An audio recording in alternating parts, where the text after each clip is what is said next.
بسم اللہ الرحمن الرحیم لمفہم اثنین معرف بلا تفرق اضیف کلتا وکلا ولا تضف لمفرد معرف عین وان کررتها فاضف او تنوی الاجزاء وخصوصا بالمعرفہ موصولة وبالعکس الصفہ وان تکن شرطا و استفہاما فمطلقا کمل بها الکلام۔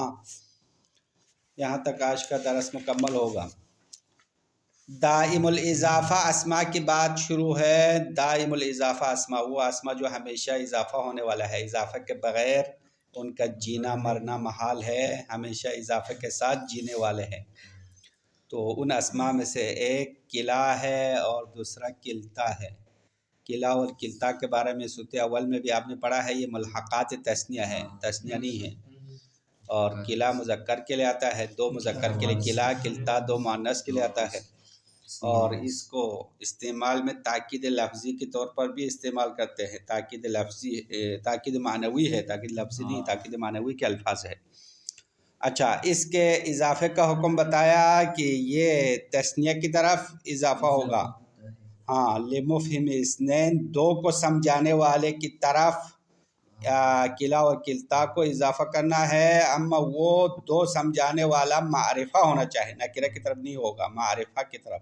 بس کلا اور کلتا کا مضاف الیہ کیا ہونا چاہے؟ ایک تو تثنیہ ہونا چاہے، تثنیہ پر دلالت کرے۔ اب تثنیہ پر دلالت کرنے کی دو صورتیں شارح نے بتایا، یا لفظاً و معناً دونوں معنی تثنیہ پر دلالت کرے گا، یا صرف معناً تثنیہ پر دلالت کرے گا اگرچہ لفظاً مفرد ہو۔ اور دوسری شرط معرفہ ہونا چاہے، پس کلا و کلتا کا مضاف الیہ تثنیہ ہو اور معرفہ ہو، اور وہ دو پر دلالت کرنے والا بلا تفرقین ہونا چاہے، یعنی الگ کر کے دو پر دلالت کرنے والا نہ ہو، چونکہ دو پر دلالت کرنا عطف کے ذریعے سے بھی ہو سکتا ہے نا۔ مثلا زید و زید کہا تو دو زید ہوا نہیں ہوا، رجل و رجل، تو یہ تو تفرق ہے، جدا جدا عطف کے ذریعے سے دو پر دلالت کیا۔ اما کلا و کلتا میں ایسا نہیں ہوگا، دو چیزیں ہو اما وہ جدا تفرق کے ساتھ دو پر دلالت کرے، ایسا نہیں ہونا چاہیے، بلکہ بلا تفرقین دو پر دلالت کرنا چاہیے۔ بس یہ کلا و کلتا کا حکم ہے۔ اس کے بعد ایو کا حکم ہے۔ دائم الاضافہ کے ہونے والے، ہمیشہ اضافہ ہونے والے اسماء میں سے ایک ایو ہے۔ ایو کلام عرب میں 5 اقسام ہے، ایو کے 5 اقسام ہے، اور ان سب کا ایک حکم مشترک ہے، باقی ہر ایو کے لیے الگ الگ حکم بتایا ہے۔ ابھی اس کا 5 کا فہرست اور خلاصہ سنو، اس کے بعد ہر ایک کا حکم الگ پڑھیں گے۔ ایو کے 5 اقسام کیا ہے؟ نمبر 1 ایو استفہامیہ ہے۔ ایو کا پہلا قسم کیا ہے؟ ایو استفہامیہ۔ دوسرا ایو شرطیہ، تیسرا ایو موصولہ، تیسرا ہو گیا نا، چوتھا ایو صفتیہ، اور 5واں ایو حالیہ۔ 5 ہو گئے نہیں ہو گئے؟ استفہامیہ، شرطیہ، موصولہ، صفتیہ، حالیہ، یہ 5 قسم کے ایو ہے۔ اور وہ تمام اقسام جو بھی ہو، ایو کا جو بھی قسم ہو، استفہامیہ ہو، شرطیہ ہو، موصولہ ہو، حالیہ ہو، صفتیہ ہو، جو بھی ہو، مفرد معرفہ کی طرف اضافہ نہیں ہوگا۔ یہ حکم مشترک ہے تمام ایو میں۔ ایو کا جو بھی ہو مفرد معرفہ کی طرف اضافہ ہونا ممنوع ہے، پابندی ہے۔ اما مفرد معرفہ کی طرف اضافہ ہونا 2 مورد میں استثناء ہے۔ ایک صورت یہ ہے کہ اگر آپ نے کلام میں ایو کو تکرار کیا، 2 مرتبہ لایا، تو مفرد معرفہ کی طرف اضافہ ہو سکتا ہے۔ دوسری صورت یہ ہے کہ اگر مضاف الیہ کے اجزاء مراد لیں گے، اس وقت مفرد معرفہ کی طرف اضافہ ہو سکتا ہے۔ یہ 2 مورد استثناء ہے۔ بس مفرد معرفہ کی طرف ایو اضافہ نہیں ہوگا، فقط 2 صورتوں میں اضافہ ہو سکتا ہے۔ 2 صورتیں کیا ہو گئی؟ ایک ایو تکرار ہونے کی صورت میں، دوسرا کیا ہے؟ ایو کے مضاف الیہ سے اجزاء مراد لیا جائے، کل مراد نہ لے بلکہ جز مراد لے۔ ابھی مثال نیچے شارح بتا رہا ہے۔ تو اس صورت میں ایو مفرد معرفہ کی طرف اضافہ ہوگا، ایو کا جو بھی قسم ہے، یہ حکم مشترک۔ اس کے بعد کہتے ہیں ایو موصولہ ہو، تو کہہ رہے کہ ایو معرفہ کے ساتھ خاص ہے، یعنی ایو موصولہ کا خصوصی حکم یہ ہے کہ اس کا مضاف الیہ معرفہ ہونا چاہیے، معرفہ مفرد نہیں ہوگا، ہاں مفرد کے علاوہ معرفہ ہو، مفرد کے علاوہ نہیں، تثنیہ جمع ہونا چاہیے، معرفہ ہونا چاہیے۔ اور ایو صفتیہ ایو موصولہ کے برعکس ہے، تو ایو موصولہ میں کیا کہا، مضاف الیہ معرفہ ہونا چاہے، تو ایو صفہ کا مضاف الیہ کیا ہونا چاہے، نکرہ ہونا چاہیے، بالعکس صفہ کہا، ایو صفہ اس کے الٹ ہے۔ اچھا، ایو شرطیہ اور ایو استفہامیہ کا حکم کہہ رہا ہے کہ یہاں پہ کوئی قید نہیں ہے، ایو شرطیہ اور ایو استفہامیہ کے مضاف الیہ مطلقاً آ سکتا ہے، معرفہ بھی آ سکتا ہے، نکرہ بھی آ سکتا ہے۔ بس یہ خلاصہ گفتگو ہے آج کے بحث کا۔ اب مصنف کیا فرماتے ہیں، پہلے مصنف کی عبارت پڑھیں گے، اس کے بعد شارح.com کی طرف رجوع کریں گے تفصیلات کے لیے۔ لمفہم اثنین معرف، معرفہ دو سمجھانے والے کی طرف، بلا تفرق بغیر کسی جدائی کے، اضیف کلتا و کلا، کلتا اور کلا کو اضافہ کیا گیا ہے۔ ترجمہ سمجھ میں آیا نہیں آیا؟ لمفہم اثنین متعلق اضیف ہے، یعنی اضیف کلتا و کلا، کلا اور کلتا کو اضافہ کیا گیا، لمفہم اثنین دو سمجھانے والے کی طرف، دو سمجھانے والے معرفہ ہونا چاہے، بلا تفرقین بغیر کسی جدائی کے ہو، ہاں یہ اکلا و کلتا کے لیے حکم۔ اس کے بعد ایو کے بعد شروع ہے، ولا تضف لمفرد معرف عین، ایو کو معرفہ مفرد معرفہ کی طرف اضافہ نہ کرو، ولا تضف نہی کا صیغہ ہے، لا تضف اضافہ نہ کرو مفرد معرفہ کی طرف، عین ایو کو، پس ایو جو بھی ہو، ایو کے 5 اقسام ہے، تمام کا حکم یہ ہے۔ وَإِن كَرَّرْتَهَا فَأَضِفْ، اگر آپ نے ایو کو ڈبل لایا، تکرار کیا، تو مفرد معرفہ کی طرف اضافہ کرو، وہاں پہ اجازت ہے۔ ایک مورد، او تنوی الاجزاء، یا اجزاء مراد لے، اجزاء نیت میں رکھے تو بھی مفرد معرفہ کی طرف اضافہ ہو سکتا ہے۔ اس کے بعد ہر ایو کے لیے الگ الگ حکم بتا رہے، وَخْصُوصًا بِالْمَعْرِفَةِ مَوْصُولَةً، معرفہ کے ساتھ ایو موصولہ کو خاص کرو، وخصوصاً نون تاکید کے ساتھ آئے، ضرور خاص کرو، معرفہ کے ساتھ ایو موصولہ کو، یعنی ایو موصولہ کا مضاف الیہ معرفہ ہونا چاہیے۔ وبالعکس الصفہ، اور ایو موصولہ کے الٹ ایو صفتیہ ہے، ایو صفتیہ کا مضاف الیہ کیا ہونا چاہیے، نکرہ ہونا چاہیے۔ وَإِن تَكُنْ شَرْطًا أَوْ اسْتِفْهَامًا، اگر ایو شرطیہ ہو یا ایو استفہامیہ ہو تو فَمُطْلَقًا كَمِّلْ بِهَا الْكَلَامَ، مطلقاً اس کے ذریعے سے کلام کو مکمل کرو، یعنی ایو شرطیہ و استفہامیہ کے مضاف الیہ میں نکرہ اور معرفہ کی کوئی شرط نہیں ہے، آپ کی مرضی ہے، مضاف الیہ نکرہ ہو یا معرفہ ہو، دونوں لا سکتے ہیں، لیکن شرط یہ ہے کہ مفرد معرفہ نہیں ہونا چاہیے، ہاں مفرد کو تو پہلے نکالا نا، استثناء کیا، بس ایو کے شرطیہ استفہامیہ کا مضاف الیہ آپ تثنیہ معرفہ یا تثنیہ نکرہ بھی لا سکتے ہیں، جمع معرفہ بھی لا سکتے ہیں، مرضی ہے۔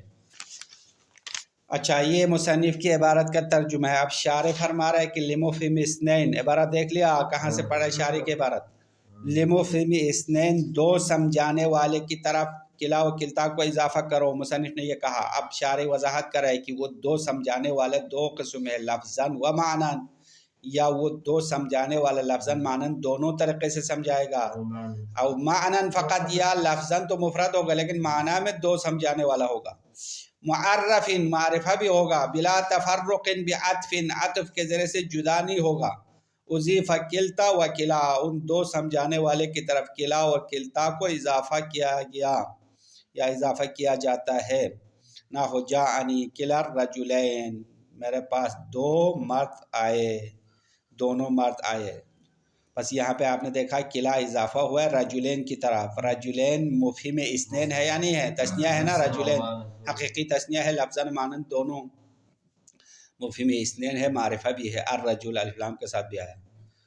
اور صرف لفظاً دو سمجھانے والے کی مثال شارح نے ایک شعر لایا ہے، شاعر کا قول ہے، وَإِنَّ لِلْخَيْرِ وَلِلشَّرِّ مَدَى، بے شک خیر اور برائی کے لیے مدہ یعنی حد بندی ہے، خیر کی بھی کوئی حد ہے، شر کے لیے بھی کوئی حد ہے، وَكِلَا ذَلِكَ وَجْهٌ وَقَبَلْ، اور ان میں سے ہر ایک کے لیے، کلا ذالکہ، ذالکہ میں شاید مثال ہے، ذالکہ اشارہ ہے خیر و شر دونوں کی طرف، تو ذالکہ لفظ مفرد ہے لیکن معنی تثنیہ ہے، یہ معنی فقط کے لیے مثال دیا۔ کلا ذالکہ یعنی خیر و شر میں سے ہر ایک کے لیے وجہ یعنی اس کے مد مقابل ہے، مقابل وجہ سے مراد مقابل ہے، وقبل اور اس کے لیے جہت ہے، جہت واضحہ ہے۔ شاید مثال ذالکہ ہے، کلا کے مضاف الیہ ہے، ذالکہ لفظاً مفرد ہے، معنی میں تثنیہ ہے۔ کیوں معنی میں تثنیہ ہے؟ کیونکہ ذالکہ اس میں اشارہ دو کی طرف ہے، دو خیر و شر دو ہے نا، بس دو کی طرف جب اشارہ ہو تو اس کا معنی دو ہو جائے گا۔ ولا یضافان لمفرد، بس یہ دونوں کلا کلتا مفرد کی طرف اضافہ نہیں ہوں گے، ولا لمنکر نکرہ کی طرف بھی اضافہ نہیں ہوں گے، خلافا للکوفیین، یہ بات کوفیین کے خلاف ہے، کوفیین مفرد کی طرف اضافہ کرتے ہیں، نکرہ کی طرف بھی اضافہ کرتے ہیں، اما دوسرے نحویین نہیں مانتے ہیں، کلا کلتا دونوں معرفہ کی طرف اضافہ ہونا چاہیے۔ ولا لمفرق، اور یہ جدا ہونے والے جو اسماء ہے عطف کے ذریعے سے جدا ہوتے ہیں اس کی طرف بھی اضافہ نہیں ہوگا۔ ہم نے اوپر شرح رکھا بلا تفرقین کہا نا ابھی، تو تفرق نہیں ہونا چاہیے۔ اما ایک قول میں شاعر کے قول میں آیا تفرق کے ساتھ، کلا کا مضاف الیہ دو چیزیں آئی ہے، واو کے ذریعے سے عطف کیا تو یہ شاذ ہے، وشذ شاذ ہے، خلاف قانون ہے۔ کلا اخی و خلیلی واجدی عضدا، ایک شاعر کہہ رہا ہے کہ کلا اخی و خلیلی، میرے بھائی اور میرے دوست میں سے ہر ایک، واجدی عضدا، میرے بھائی اور دوست میں سے ہر ایک یا دونوں مجھے عضد پایا، یعنی میں عضد کہتے ہیں مددگار، عضد اصل معنی بازو ہے، بازو کا معنی کنایہ ہے مدد کے لیے، کیونکہ مدد تو ہاتھ سے ہوتا ہے نا، اس لیے عضد کا معنی بازو ہے، بازو پایا، یعنی میرے دوست اور میرے بھائی دونوں مجھے اپنا مددگار پایا۔ پھر نائبات، مصائب میں، نائبات یعنی مصیبتوں میں، و علمام ملمات، اور حوادث کے واقع ہونے کے دوران مجھے مدد کرنے والے پایا۔ اب یہاں بھی شاید مثال کلا کے بعد اخی و خلیلی، کلا کے مضاف الیہ دو چیزیں الگ الگ آیا ہے نا، واو کے ساتھ عطف کیا ہے، نظر آ رہا ہے، و خلیلی، تو یہ تو قانون کے خلاف ہے، بلا تفرقین ہونا چاہیے تھا، یہاں تو بغیر اس کے تثنیہ کے واو کے ذریعے سے تفرق لایا، اور یہ شاذ ہے، شاذ یعنی خلاف قانون ہے، شاعر نے غلط کیا ہے، قانون کے خلاف استعمال کیا۔ ولا تضف لمفرد معرف عین، اب ایو کے بعد شروع ہے دائم الاضافہ اسماء میں سے ایو ہے، ایو کے ابھی ہم نے خلاصے میں بتایا 5 اقسام ہے، 5 کے 5 مفرد معرفہ کی طرف اضافہ نہ ہونے میں شریک ہے، تو مصنف نے پہلے منع کیا ولا تضف، اضافہ نہ کرو، مفرد معرفہ کی طرف اضافہ نہ کرو ایو کو، تو مفرد معرفہ کی طرف اضافہ نہ ہو تو کیا ہوگا، بل اضفھا الی مثنی او مجموع، تو بل کی تثنیہ کی طرف اضافہ کرو یا جمع کی طرف اضافہ کرو مطلقاً، اب وہ تثنیہ جمع جو بھی ہو، تثنیہ جمع معرفہ ہو یا نکرہ ہو فرق نہیں پڑتا، لیکن مفرد معرفہ نہیں ہونا چاہے، یعنی مفرد اور معرفہ یہ منع ہے، تو تثنیہ جمع ہو تو معرفہ بھی ہو سکتا ہے نکرہ بھی ہو سکتا ہے۔ او مفرد منکر، اگر مفرد کی طرف اضافہ کرے تو مفرد نکرہ کی طرف اضافہ کر سکتے ہیں، چونکہ مفرد معرفہ کی طرف اضافہ نہ ہو تو مفرد منکرہ کی طرف اضافہ ہونا تو جائز ہے نا، مفرد نکرہ کی طرف اضافہ ہو سکتا ہے۔ وَإِن كَرَّرْتَهَا فَأَضِفْ إِلَى الْمُفْرَدِ الْمُعَرَّفِ، لیکن اگر آپ نے ایو کو تکرار کیا، کلام میں ڈبل لایا یا ٹرپل لایا، 3 دفعہ لایا، تو مفرد معرفہ کی طرف اضافہ کر سکتے ہو، نہ ہو۔ مثال دیتے ہیں تکرار لانے کی مثال، شاعر نے کہا فَلَئِن لَقَيْتُكَ خَالِيَيْنِ لَتَعْلَمَنْ أَيِّ وَأَيُّكَ فَارِسُ الْأَحْزَابِ،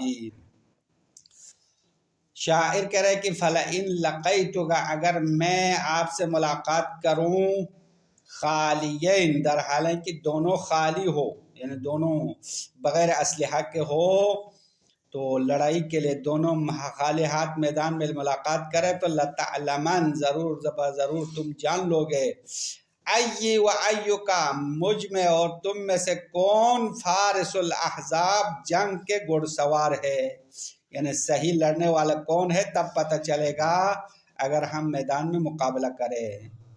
تو شاید مثال ای و ایوکا میں ہے، یہاں پہ تکرار ہوا ہے نہیں ہوا ہے نا، ای و ایوکا، ہاں 2 دفعہ آیا ہے، بس یہاں ایو مفرد معرفہ کی طرف اضافہ ہونا جائز ہو گیا، کیونکہ ای میں یا متکلم کی طرف اضافہ ہوا معرفہ کی طرف، ایوکا میں کاف مخاطب کی طرف اضافہ ہوا اور یہ جائز ہو گیا۔ جائز ہونے کی وجہ یہ ہے چونکہ یہ تکرار ہے، 2 دفعہ آیا۔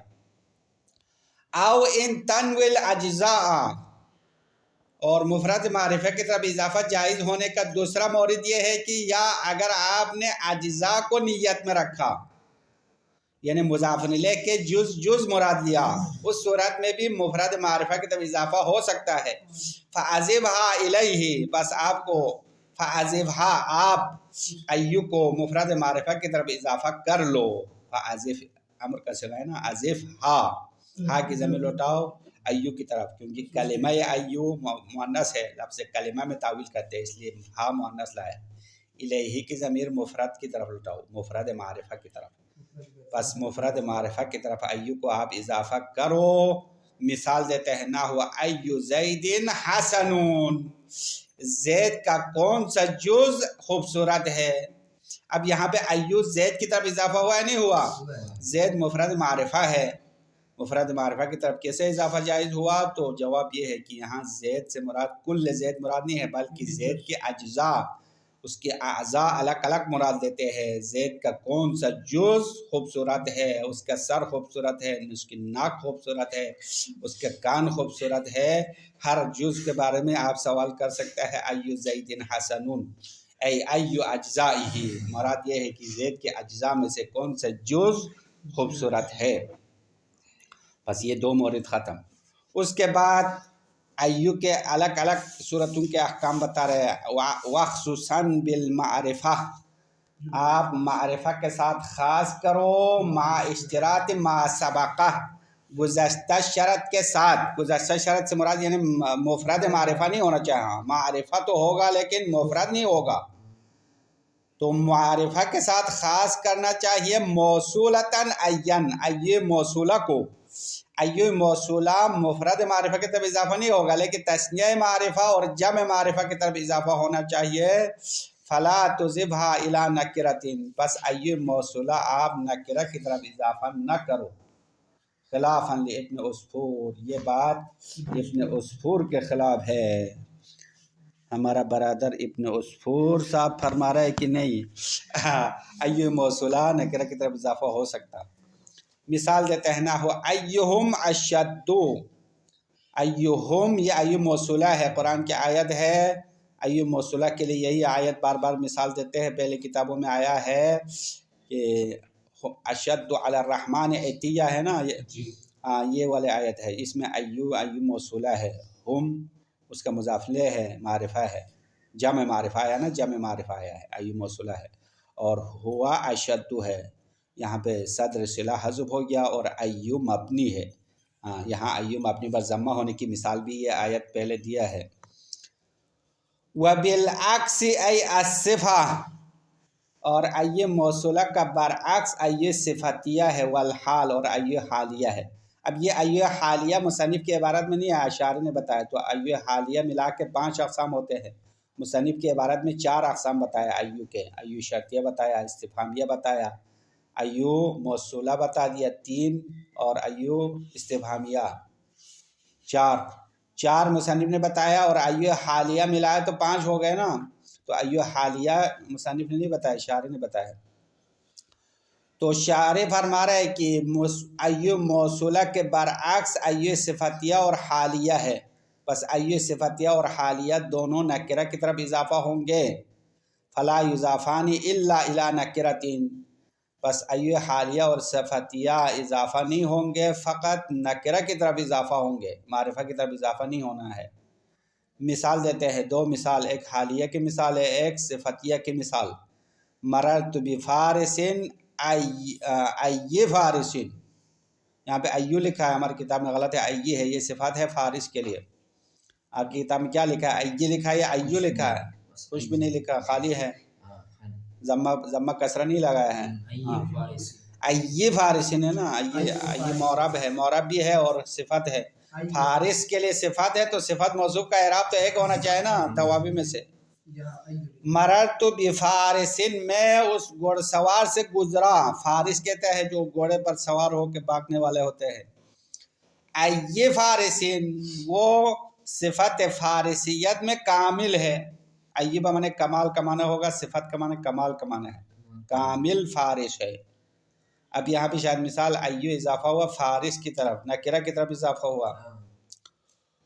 وَبِزَيْدٍ اَيَّ فارس، نا یہاں پہ ایہ پڑھیں گے، یہ حالیہ کی مثال ہے. مررت بزیدن، میں زید سے گزرا، در حالہ کہ وہ ایہ فارسین، فارس میں کامل ہے، یہ حال ہے. پہلے میں صفت ہے، اس میں حال ہے، اور چونکہ ذوالحال معرفہ ہونا چاہیے، زید معرفہ ہے اس لیے حال لا قرار دیا، اور پہلے نکرہ ہے فارس اس لیے اس کو صفت بنا دیا ہے. بس ایو موصولہ معرفہ کے ساتھ خاص ہو گیا، ایو صفتیہ اور حالیہ نکرہ کے ساتھ خاص ہو گیا. اب آ جاؤ مزید دو اقسام رہ گئے، ایو شرطیہ اور استفہامیہ. اس کا کیا حکم ہے تو کہہ رہے اس میں کوئی پابندی نہیں ہے، معرفہ اور نکرہ کی پابندی نہیں ہے، آپ کی مرضی ہے. وَإِن يَكُنْ شَرْطًا أَوْ اسْتِفْهَامًا، اگر ایو شرطیہ ہو یا ایو استفہامیہ ہو تو فَمُطْلَقًا کمل بحال کلام، بطور مطلق آپ کلام کو مکمل کرو، پورا کرو، کلام مکمل کرو. مطلقاً کا معنی شارح نے کیا اے سواء اضیف الی معرفۃ او نکرۃ، چاہے یہ معرفہ کی طرف اضافہ ہو یا نکرہ کی طرف اضافہ کرو. کمل بحال کلام، اس ایو کے ذریعے سے کلام کو مکمل کرو. دونوں مثال آپ کو دیتے ہیں، قرآن کی آیت ہے ایم الاجلین قضیتہ، یہ ایک آیت ہے. فَبِأَيِّ حَدِيثٍ بَعْدَهُ يُؤْمِنُونَ، یہ دوسری آیت ہے. ایم الاجلین، دو مدت میں سے جو بھی مدت قضیت میں پورا کروں، فلا عدوان علیہ، مجھ پر کوئی کیا ہے برائی یا مجھ پر کوئی الزام نہیں ہوگا. یہ حضرت موسیٰ اور شعیب کی کہانی ہے کہ حضرت موسیٰ مصر سے بھاگ کر مدین پہنچے تھے. وہ بھاگنے کی کہانی بھی لمبی ہے کہ حضرت موسیٰ تو آپ کو پتہ ہے بچگی سے فرعون کے دربار میں بڑا ہو گیا، جوان ہونے کے بعد کسی سے لڑائی ہو گئی ہے، ایک بندے کو مار دیا تھا، پھر وہاں سے گرفتار ہونے کے خوف سے وہاں سے چلے گئے، بھاگ گئے نا ادھر سے. اب لفظ بھاگنا تو اچھا مناسب لفظ نہیں ہے بہرحال، تو خلاصہ وہاں سے نکل گئے. مدین میں حضرت شعیب پیغمبر تھا، کیونکہ پرانے زمانے میں ہر علاقے میں الگ الگ نبی ہوتے تھے نا اللہ کے. تو مدین ایک شہر ہے، وہاں پہ حضرت شعیب ادھر آ گئے، اور اس کے دو بیٹیاں تھیں، ان میں سے ایک سے شادی کرنے کا قرارداد باندھ دیا. 8 سال مزدوری کرنے کا، دیکھو کتنا زحمتوں سے شادی کیا حضرت موسیٰ نے. کہ حضرت شعیب کی ایک بیٹی سے شادی کرنے کا مہریہ کیا ہے؟ 8 سال کام کرنا. 8 سال حضرت شعیب کے گھر میں کام کرے گا. پھر 10 سال بھی کرے تو کوئی حرج نہیں ہے. اب یہ 10 سال تو واجب نہیں ہے، اجلین سے مراد 8 سال اور 10 سال. تو حضرت موسیٰ نے کہا کہ 8 سال کام کرنا تو یقینی ہوگا، یہ تو پکا ہے. اگر 10 سال بھی کام کرو تو کوئی حرج نہیں ہے. 2 سال مزید اضافہ کام کیا تو ایم الاجلین قضیت، دو مدت میں سے جو بھی میں پورا کروں. دو مدت تو پتہ چلا نا، ایک مدت تو 8 سال ہو گئے، ایک 10 سال ہو گیا، بس دونوں مرضی ہے حضرت موسیٰ کی. شاید مثال یہ ہے کہ ایو جو ہے اجلین کی طرف اضافہ ہوا، الاجلین معرفہ ہے، معرفہ کی طرف اضافہ ہوا ہے، اور یہ ایو شرطیہ ہے. ایو شرطیہ کی مثال ہے، معرفہ کی طرف اضافہ ہونے کی مثال. فَبِأَيِّ حَدِيثٍ بَعْدَهُ يُؤْمِنُونَ، یہ ایک اور آیت سے لایا ہے کہ کس بات پر یہ لوگ ایمان لائیں گے. قرآن اور اللہ کے کلام کے بعد یہ کس بات پر ایمان لائیں گے. اب یہاں پہ ایو استفہامیہ ہے اور ایو اضافہ ہوا حدیث نکرہ کی طرف. حدیث نکرہ ہے اور یہ بھی جائز ہے. آخری جملہ فرعون میں ایک مسئلہ شارح نے بتایا، ایک چھوٹا مسئلہ ہے وہ بھی بتائیں گے، پھر ایو کے بعد مکمل ہے. اذا اضیف ایون الی مثنى معرفۃ افرد ضمیرها او الی نکرۃ طوبق، ایو کی طرف ضمیر پلٹانے کی بات کرے فرعون میں. ایو کی طرف کون سے ضمیر پلٹائیں گے؟ تثنیہ کی ضمیر پلٹانا ہے یا مفرد کی؟ تو بتایا اگر ایو معرفہ کی طرف اضافہ ہو جائے تو ضمیر مفرد پلٹاتے ہیں، ایو کی طرف پلٹنے والی ضمیر مفرد آئے گی۔ اگر ایو نکرہ کی طرف اضافہ ہو جائے تو ضمیر اس کے مطابق ہوگا، یعنی اگر تثنیہ ہو تو تثنیہ ہوگا، مفرد ہو تو مفرد ہوگا۔ نکرہ ہونے کی صورت میں ضمیر مطابق ہونے چاہیے معنی کے لحاظ سے۔ ایو تو لفظاً تو ہمیشہ مفرد ہی آئے گا، لیکن معنی کبھی تثنیہ ہوتا ہے کبھی مفرد ہوتا ہے۔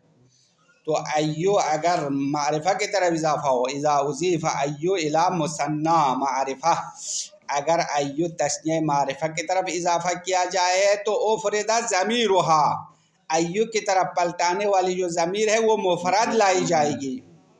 ابھی نیچے حاشیے میں اس کی مثال دیا ہے، مثلا ایو الرجلین اکرمک، یہ مثال ہے۔ ایو الرجلین، ایو اضافہ ہوا رجلین معرفہ کی طرف، تو اکرمک میں ضمیر ہوا ہے وہ مفرد لایا، اکرمک نہیں پڑھا، اکرمک پڑھا۔ او الی نکرۃ، یعنی او اضیف ایو الی نکرہ، اگر ایو کو نکرہ کی طرف اضافہ کیا جائے تو طوبق، ضمیر مطابق لائی جائے گی، یعنی ایو کا جو بھی معنی مراد ہوگا، ایو سے تثنیہ مراد ہو تو تثنیہ کی ضمیر لانا ہے، مفرد کے مراد ہو تو مفرد کی ضمیر لانا ہے۔ اور اسی مثال کو آپ چینج کر سکتے ہیں، ایو رجلین اکرما کا پڑھا ہے، دیکھو اکرما تثنیہ کی ضمیر لایا ہے فعل میں، تو یہ اکرما میں جو الف تثنیہ ہے وہ ضمیر تثنیہ لایا ہے، کیونکہ رجلین کی طرف پلٹاتے ہیں، اور ایو یہاں نکرہ کی طرف اضافہ ہوا ہے۔ وصلی اللہ علی محمد وآلہ الطاہرین۔